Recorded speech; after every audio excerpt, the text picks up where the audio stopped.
Une chronique, oui, sur Blanquer que j'avais publiée il y a 1 ou 2 jours, oui, puisqu'il avait annoncé le protocole sanitaire depuis ses vacances du Nouvel An qui Mmh. passaient à Ibiza. Donc, et voilà, Alors ces vacances déjà du la Nouvel An le prolongées visiblement, mais déjà l'annonce de ces mesures sanitaires, elle avait déjà fait polémique, en soi. sans sache que c'était à Ibiza, juste Mhm. parce que c'était totalement déconnecté, que ça demandait aux profs de se réveiller du jour au lendemain, enfin de changer tout du jour au lendemain. Qu'en plus, le truc qui fait vraiment mal, c'est que il y avait donc un. Alors quelqu'un nous dit vous concurrencez le gros live de Canard, Patchwork et Emmerich. Oh là là, bah oui, on se concurrence tous, c'est ce que vous voulez. Et C'est la concurrence, la hein, dure loi des streamers. mais c'est juste que nous, on est en live tous les jeudis de 18h à 20h. Donc voilà, moi je l'ai dit à Canard, en plus, il m'a dit j'en ai rien à foutre. J'ai dit bah, merci beaucoup, Johan, c'est très gentil de ta part, merci. Donc voilà, nous on est en live tous les jeudis, qui est Usul, qui est n'importe qui Peu en face. importe, Peu importe. qu'ils viennent nous chercher. Qu'ils viennent nous chercher, qu'ils viennent nous sortir du Désolé, c'est couvre-feu. le président qui déteint sur moi. Et du coup, l'annonce de ce protocole sanitaire fait dans un média payant, pour moi c'était ça vraiment, tu vois, le clou dans le truc, c'était, en plus c'était une annonce sur le Parisien, et si tu n'avais pas d'abonnement Parisien, tu ne pouvais pas lire le détail de l'article et savoir qu'est-ce qui était prévu pour la rentrée du lendemain. Donc vraiment, enfin fait absolument en dépit du bon sens, n'importe comment. Et en plus, on apprend maintenant qu'il était en vacances à Ibiza au moment de ces annonces, donc la déconnexion est totale et assumée, voilà. Et oui, Incroyable. c'est quelque chose qui devrait pas nous étonner en fait finalement. Pourquoi ça nous étonne encore, Lisandre? Ah, je trouve que Ibiza, quand même, tu vois, il y a quand même, c'est un épisode de South Park, voilà, là on est là, c'est le gag, tu vois, c'est gaguesque, c'en est vraiment absurde et ridicule, donc c'est pas forcément que c'est étonnant, mais c'est que ils arrivent toujours à trouver un truc quand même pour rendre à nouveau intéressant, intéressant, faut voilà, parler vite, mais tu vois ce que je veux dire, on a encore une raison de s'étonner, de crier, d'être choqué, alors Rien. qu'on pensait, Pardon. être au bout on pensait être au bout de nos surprises. Mais non, il y a toujours un nouveau truc. Ah bah tiens, ils ont annoncé le protocole scolaire sanitaire à l'école à Ibiza. Tiens donc, on pouvait pas l'inventer celle-là. Tu vois, même un mec du Canard enchaîné ne pouvait pas faire un dessin aussi stupide, quoi. Donc voilà, et il faut rappeler que Blanquer, il y a une super vidéo d'ailleurs de Blast. Merci beaucoup Vulgadroit pour ton soutien, qui me donne 5 €, qui dit vivement une expropriation des ultra riches et une instauration du salaire à vie. Voilà, on l'a définitivement gauchisé, Vulgadroit, maintenant c'est Vulga salaire à vie, il est là. Bah, merci beaucoup Vulga, quel plaisir. Vulgavie. Il vulgarise la vie. Vulgavie, oui. Vulgavie, Ça le incroyable. fait ou pas? Merci beaucoup. Moi, Vous je avez trouve que regardé ça le fait. l'interview, le suçage de noix de Bolloré & Co par le Sénat? Bah justement, on en parlait, on va regarder des extraits, mais j'ai pas encore eu le temps de tout regarder, parce que c'est passé hier. J'étais en stream toute l'après-midi, et voilà, j'avais plein d'autres trucs à regarder, donc j'ai pas eu le temps de me faire les 4 heures là, avec les patrons de la presse, mais évidemment que c'est ultra intéressant, évidemment, on va regarder ça. Évidemment qu'on va regarder ça. Et on en Justement, parlera ouais, juste après. quelques petits commentaires. C'est vrai que c'est surréaliste, mais vrai. Moi, ce que je trouve surtout surréaliste, c'est effectivement qu'on s'en étonne toujours. Et du coup, je vous ai retrouvé l'extrait, parce que moi, j'avais juste une photo de Anna Cabana, donc la femme de Jean-Michel Blanquer, qui anime un débat sur son mari. Quoi de plus logique? Oui. Alors, Bien elle sûr. dit oui, si je l'avais pas fait, tout le monde aurait trouvé ça anormal que je ne le fasse pas. Non, non, inverse pas les choses. Mais alors, j'ai trouvé une vidéo que je souhaitais vous partager. Si vous le souhaitez, toi, tu auras au moins le son, Lisandre. Et voilà. Il y a le son. Alors attends, je vais mettre de mon côté l'extrait, mais si c'est un peu décalé, vous aurez mon extrait. Jean-Michel Blanquer, qui est au cœur d'une tempête. Hier soir, Mediapart a révélé qu'il avait annoncé le nouveau protocole sanitaire avant la rentrée scolaire depuis Ibiza. Et selon la SDJ du Parisien, cet après-midi, eh bien, les 2 auteurs de l'interview n'étaient absolument pas au courant de l'endroit où se trouvait Jean-Michel Blanquer. Sachant que tout ça intervient au moment où les syndicats appellent à une nouvelle journée de mobilisation qui devrait avoir lieu jeudi. Donc on va commencer par écouter ce qui s'est passé à l'Assemblée nationale cet après-midi. Une question de la députée des Républicains Virginie Duby-Muller à l'Assemblée, et à laquelle Jean-Michel Blanquer a répondu. On va d'abord commencer par parler de cette crise politique. Et voilà, donc politique. Pour le petit extrait que vous pouvez retrouver, j'en ferai une rediff et je vous mettrai bien sûr la source en description. Donc c'est vrai qu'il se raconte, si on est honnête Lisandre, il se raconte rien d'extraordinaire, en tout cas dans les 45 secondes qu'on a vues, il faudrait voir le reste. Mais je trouve que le symbole de cette porosité entre les pouvoirs politiques et médiatiques devient criant. Alors, il y a Cabana qui s'est exprimé pour se justifier, je la cite, voilà, donnons quand même la parole à la défense. Cette relation est publique depuis 2 ans, j'en ai déjà payé le prix fort. Tapez mon nom sur internet, c'est partout, c'est même écrit sur ma fiche Wikipédia. Aujourd'hui, tout le monde sait que Ah je bah. suis la compagne de Jean-Michel Blanquer. Je ne peux pas en payer la facture tous les jours.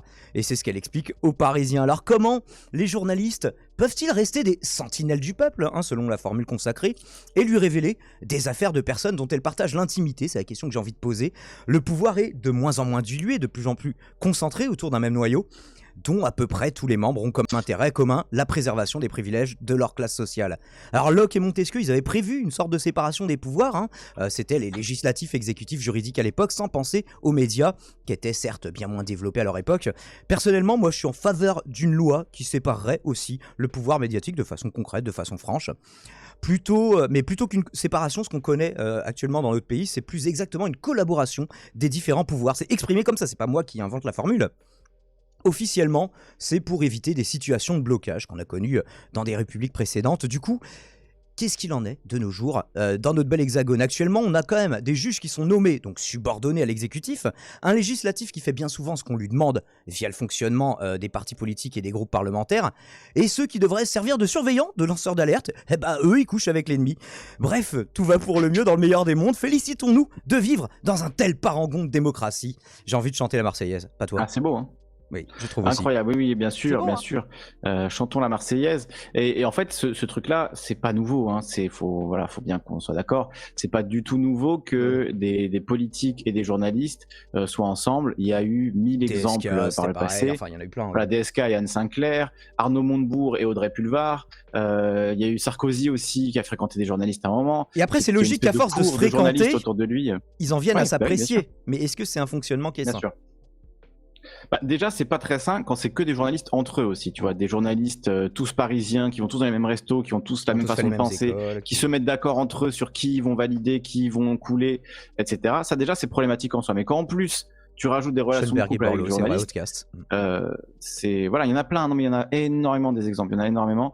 Et donc là, ce qui est terrible, c'est que, ça va être très difficile pour elle déjà de se retrouver à devoir animer un débat sur la polémique de son mari, et surtout qu'en tant que journaliste, non, mais elle devrait justement se retirer là-dessus, ou même à la limite rester sur le plateau, mais passer la main à quelqu'un d'autre qui parlerait à sa place. Non. Tu vois, mais non, c'est une journaliste. Donc elle a des informations que les gens n'ont pas sur ce qui s'est passé à Ibiza. Elle peut nous raconter si Jean-Michel Blanquer était bourré, par exemple, dimanche soir. Ouais, mais justement, tu peux pas demander à des journalistes de révéler l'intimité, tu vois. C'est une journaliste. Puisque c'est son couple. Donc, à moins avec quel puissant tu couches, toi? Non, mais imagine qu'elle voit en fait son couple comme une infiltration, tu vois. Elle est en mission d'infiltration pour nous révéler des trucs en fait en Akabala. Moi, je pense c'est le moment de révéler là. Il faut dire, eh bien oui, j'étais avec Jean-Michel Blanquer à Ibiza et je peux vous dire qu'il avait bu 3 rhum coco et qu'il savait plus très bien écrire sur son clavier. Il voulait travailler mais il était complètement torché. Voilà ce que j'aurais aimé entendre. Et voilà, c'est ça le protocole sanitaire. Sérieuse. C'est juste qu'il avait bu un coup de trop.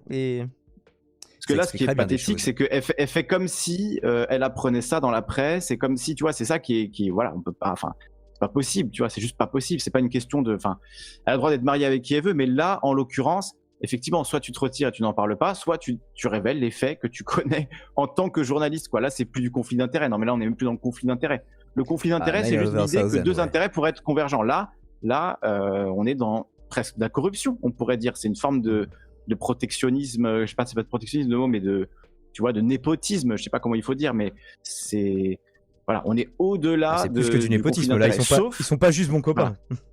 Sauf si effectivement elle est embedded dans son couple et qu'elle est là pour révéler les dessous de la Macronie, jusqu'au dessous du pantalon là, en tout cas c'est assez terrible et problématique, et ça fait des années que ça dure, et effectivement il n'y a pas de. Alors qu'est-ce qu'il faudrait faire, tu vois, concrètement, parce que moi je dis qu'il faudrait séparer ses pouvoirs, mais est-ce que tu es obligé de te retirer de ton métier si tu veux te marier à quelqu'un, si tu es journaliste et que tu te maries à un politique, ou alors pas forcément arrêter d'être journaliste, mais ne plus couvrir de sujets politiques, tu vois, mais...